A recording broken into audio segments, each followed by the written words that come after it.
ಸುಪ್ರಾ hospital ರಟಟಟಟ accident ಆಯ್ತಿದ್ದಂಗೆ ambulance immediate ಬರುತ್ತೆ. ಒಂದು ಪಾಪ ಗಾಯಗೊಂಡಿರೋ ಸ್ಕೂಟರ್ ನ ಸ್ಟ್ರೆಚರ್ ಮೇಲೆ ಇಟ್ಕೊಂಡು ಎತ್ಕೊಂಡು ಹೋಗುತ್ತೆ. ಆಕ್ಚುಲಿ ಭೂಮಿ ಬಂದು 2095ರದು. ಇಲ್ಲಿ ಗಾಡಿಗಳು ಫುಟ್ಪಾತ್ ಮೇಲೆ ಓಡಾಡ್ತವೆ ಅಂಡ್ ಜನ ರೋಡ್ ಮಧ್ಯದಲ್ಲಿ. ಅಂಡ್ ಇಲ್ಲಿ ಮೀನ್ಗಳಿಗೆ ಅಂತಾನೆ ಸಪರೇಟ್ ಗಾಡಿ ಮಾಡ್ಕೊಡ್ತಾರೆ. ಗರುಡ ಹಿಡ್ಕೊ ಅಂಡ್ ಈ ಭೂಮಿಲಿ ಸೈನ್ಸ್ ಗಿನ್ಸ್ ಎಲ್ಲ ಏನೂ ಇಲ್ಲ. ಏನ್ ಬೇಕೋ ನಿಮ್ಮಿಷ್ಟ. ಮುಂದೆ ಏನಾಗುತ್ತೆ ಅಂತಾನೆ ಗೊತ್ತಾಗಲ್ಲ. ಗ್ರಾವಿಟಿ ಎಲ್ಲೋಯ್ತು. ಗ್ರಾವಿಟಿ ಸೆಳೆತಕ್ಕೆ ಹಂಗಂದ್ರೆ ಏನು?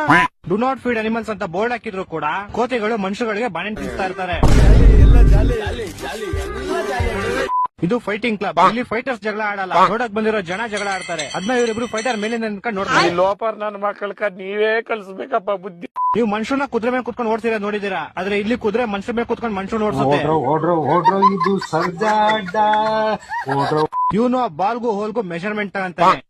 ಅಂಡ್ ಕ್ಲೀನ್ ಆಗಿ ಗುರಿ ಇಟ್ಬಿಟ್ಟು ಹೊಡಿತಾನೆ. ಆ ಹೋಲ್ ಹೋಗ್ಬಿಟ್ಟು ಆ ಬಾಲ್ ನ ಬೀಳ್ಸ್ಕೊಳ್ಳುತ್ತೆ. ಏನ್ ಅರ್ಥವೇ ಆಗ್ತಿಲ್ವೇ ಈ ಕೇಸು?